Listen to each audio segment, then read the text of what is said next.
Ivoiriens, Ivoiriennes, Africains, Africaines, chers amis de la Côte d'Ivoire, chers résistants, chers patriotes, chers camarades en Laurent Gbagbo, je vous salue.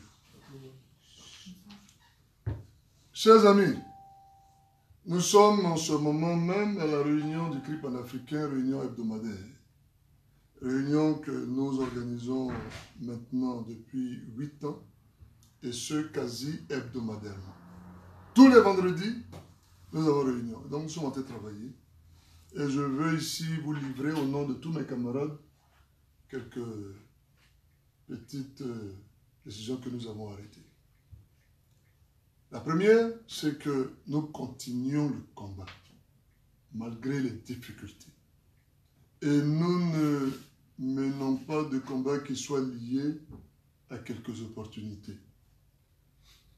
Nous sommes dans un engagement sacrificiel qui ne s'embarrasse d'aucune ambiguïté. C'est pour cela que demain samedi, comme maintenant depuis 7 ans, nous vous invitons tous à la place de la République pour dire au monde entier que c'est le président Gbagbo Laurent qui a gagné les élections. Pour dire au monde entier que Ouattara Alassane Dramane est un menteur et que c'est celui qui n'a pas gagné les élections, qui a menti sur ces élections, qui fait de la Côte d'Ivoire un mouroir, qui continue de s'aimer le désastre dans ce pays qu'est la Côte d'Ivoire. Ouattara est un menteur. Il avait promis à un Ivoirien, à chaque Ivoirien un toit. Comme je l'ai lu sur Facebook, ce n'est pas de moi. Il faut restituer à César ce qui est à César. Il était écrit que Ouattara, au lieu d'un toit à chaque Ivoirien, avait donné à chaque Ivoirien une étoile. Une étoile parce que tous les Ivoiriens dorment maintenant à la belle étoile. Ouattara avait promis aux Ivoiriens, à chaque Ivoirien, un toit. Au lieu d'un toit, il a promis désormais, même pas une promesse, il a donné, il a réalisé sa promesse à un Ivoirien, à chaque Ivoirien, il a donné une toit, puisque les Ivoiriens dorment maintenant sur les toits. C'est-à-dire qu'il a tellement tué les Ivoiriens. Et parce qu'il ne peut plus tuer tout le monde, même vivant, il vous envoie au cimetière, pour que vous y dormiez.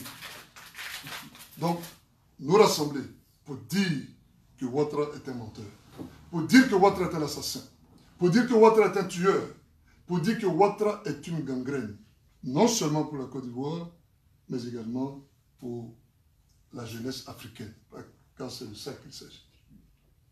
Nous rassembler ce samedi pour exiger la libération de tous les prisonniers politiques et militaires de Côte d'Ivoire, et du premier d'entre eux, le président Laurent Gbagbo. Nous rassembler pour exiger la libération du ministre Charles Blé Goudé, ce jeune qui a donné de lui-même, donné en sacrifice sa jeunesse. Moi, je suis souvent surpris quand je vois les commentaires, les gens disent « si ce n'était pas Blé Goudé, ce serait quelqu'un d'autre ». Mais c'est trop facile, c'est un raisonnement facile. C'est un raisonnement qui est d'autant plus facile qu'il nous envoie dans des considérations d'arrière-pensée qu'aurait cette personne-là qui déclare ce genre de choses. C'est une forme d'aberration que de le dire. Ce jeune homme a donné. Il a fait beaucoup pour son pays. Il a fait beaucoup pour la Côte d'Ivoire. Il faut donc lutter pour exiger sa libération.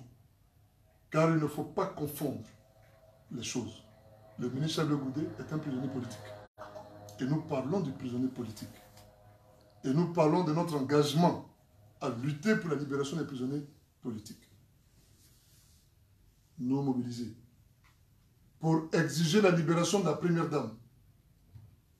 Notre maman Simone Eyive Gbagbo, qui a eu le seul tort d'être l'épouse du président de la République, mais à qui l'on n'est pas capable aujourd'hui de démontrer le moindre début de preuve le moindre début d'accusation, il faut la libérer. Et là, nous devons nous rassembler pour continuer de demander aux yeux du monde, devant le monde, sa libération. Chers camarades, nous devons nous rassembler. Nous devons continuer de marcher, de militer, pour demander le retour sécurisé des exilés, qui continuent de mourir en exil, qui continuent de mourir petit à petit. Car c'est ça aussi le dessein de Ouattara, c'est ça sa volonté. Manifester, pour dire qu'on ne les a pas oubliés, pour dire que les Ivoiriens ne les ont pas oubliés, pour dire que nous serons toujours debout jusqu'à ce qu'ils entrent sur la terre qui les a vus naître. Nous vous donnons rendez-vous demain pour continuer ce combat de justice. Regardez aujourd'hui, nous avons le ministre Aswadou, nous avons le ministre Lida Kwasi, nous avons le camarade Samba David, nous avons tous ces prisonniers politiques, ces cadres de la République, ces enfants de la Côte d'Ivoire qui ont donné de par leur expertise pour qu'à un moment donné de l'histoire de notre pays, la Côte d'Ivoire soit reconnue à un niveau très respectable. Ils croupissent aujourd'hui par la méchanceté de Ouattara et d'Ahmed Bakayoko dans les geôles sarko-dramaniennes. Il faut continuer de nous mobiliser. C'est pourquoi je voudrais dire ici à des amis, car c'est ça l'objet de nos causeries ici, nous ne luttons pas pour une ethnie, nous ne luttons pas contre une ethnie. Notre combat est un combat de justice. Oui, nous voulons la paix. Oui, nous voulons la réconciliation. Oui, nous voulons l'harmonie entre les enfants de Côte d'Ivoire. Mais nous ne voulons pas tout ceci à n'importe quel prix. Quand vous arrivez à la boulangerie, si vous n'avez pas l'argent, le montant affiché sur le tableau, vous n'aurez pas la baguette de pain. Oui, nous voulons que les Ivoiriens s'asseyent et discutent. Mais comment peuvent-ils discuter s'ils sont tous disséminés dans des prisons? Comment peuvent-ils discuter s'ils sont dans les hôpitaux, en train de mourir petit à petit? Nous voulons donc ces préalables pour nous qui sont non négociables, qui sont d'abord l'éclatement de la justice. Oui, chers amis, je voudrais dire ici à nos amis, qu'ils soient de Paris, d'ailleurs, de la diaspora ou d'ailleurs, que nous ne sommes pas contre parler avec nos amis, mais nous ne voulons pas d'esprit de dilution. Il faut que cela soit clair. Qu'il y ait des pro-Gbagbo chez les pro-Soro, mais qu'ils continuent le travail de pro-Gbagbo là-bas. Qu'il y ait des pro-Gbagbo chez les pro-Ouattara, mais qu'ils continuent le travail de pro-Gbagbo là-bas. Qu'il y ait des pro-Gbagbo chez qui d'autre, chez Tartapion ou Dupont, qu'ils continuent, nous les encourageons d'ailleurs. Et ce n'est pas une surprise pour nous que le président Laurent Gbagbo soit reconnu à juste titre quant à ses valeurs qui le fondent, qui l'incarnent. Ce n'est pas une surprise pour nous, mais qu'ils continuent le travail. Nous les encourageons. Mais il n'est pas question pour nous, à ce stade du combat, de faire dans la dilution. Voilà, non, ce n'est pas comme ça que les choses se passent. Comme dirait l'autre, ça serait trop facile. Voilà. Il faut rester mobilisé. Il faut rester focalisé sur les objectifs à nous fixer, qui sont, quand nous tombions dans les rues de France et de Navarre, la libération des prisonniers politiques. Sont-ils libérés? Non. Il faut donc continuer le combat jusqu'à ce qu'ils soient libérés. Quand ils seront libérés, en ce moment, bon, on pourra s'asseoir et puis discuter. Donc, je voulais vraiment le dire. En ce qui nous concerne, parce que, bon, bien évidemment, la voix que nous portons n'est pas la voix de tout le monde, mais c'est la voix des personnes qui se reconnaissent dans le combat pour la libération du président Gbagbo Laurent et des prisonniers politiques. Nous sommes là pour leur dire qu'il y ait du rififi au PDCIRDA, ça ne nous regarde pas. Ça regarde le PDCI RDR. Qu'il y ait du rififi au PDCI RDR, ça ne nous regarde pas, ça regarde le PDCI RDR. Qu'il y ait du rififi au sein du RHPD, mais ça regarde les gens du RHPD. Nous ne devons pas compter sur la faiblesse des autres. Nous devons apprendre à compter sur nos propres forces. Continuons donc de cultiver nos propres forces. Continuons de rassembler déjà nos forces en notre sein, que de compter sur la faiblesse des autres. On ne fait pas la guerre, on ne mène pas une bataille au moment choisi par l'adversaire. Vous n'allez pas, alors que vous êtes dans le combat pour la libération des prisonniers politiques, choisir du coup de prendre un virage à 180 degrés, parce qu'au PDCI, les gens sont en train de se battre. Vous allez dire, bon allez hop, c'est le moment de se battre maintenant. On va aller maintenant s'allier à tel camp du PDCI, ou bien à tel camp du RDR, et puis vous choisissez le moment de vous battre, le moment où vos adversaires, pour ne pas dire vos ennemis, choisissent que ce soit le moment. C'est pas comme ça on fait, les amis. Il faut rester cohérent. Donc, je voulais vous laisser à votre appréciation ces quelques propos que nous avons rassemblés pêle-mêle lors de la réunion, pour vous dire que le combat doit continuer. Nous ne devons pas nous décourager. Et nous ne devons surtout pas être pressés. Quand on a roulé dans Groumier, on ne doit pas avoir peur de Renault 4. Quand on a vécu des moments aussi difficiles, aussi intenses, quand on a mené des combats aussi titanesques, ce n'est pas là maintenant le moment où ça ressemble à un jeu qu'on va se précipiter. Ça rappelle d'ailleurs l'histoire que le président avait racontée un jour au stade de Biaka Boda, d'un vieux qui était allé au moment de la démocratie, était allé prendre de l'argent avec le président Oufouet. Alors on lui avait donné une voiture, un vieux de Gagnois, un BT de Gagnois, et donc il avait reçu une voiture, donc il avait tourné un peu ses talons, il avait tourné un peu d'eau au combat. Et il a pris la voiture depuis Abidjan, et puis arrivé à quelques kilomètres de son village, il a fait un accident et puis il est mort. Donc, ce n'est pas au moment de l'arrivée maintenant qu'il faut faire des accidents.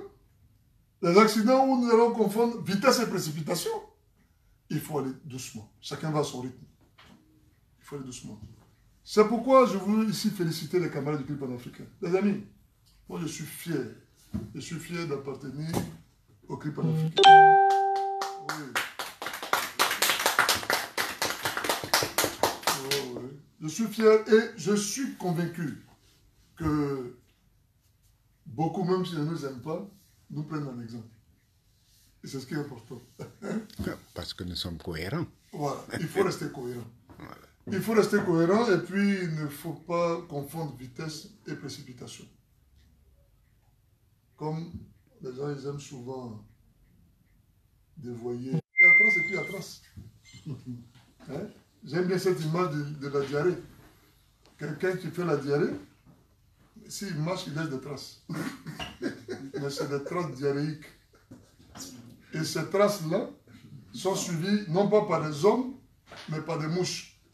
Parce que les hommes fuient ces traces-là, les hommes normaux. Et c'est les diarrhées, et c'est les mouches, souvent les grosses mouches, qui suivent la diarrhée.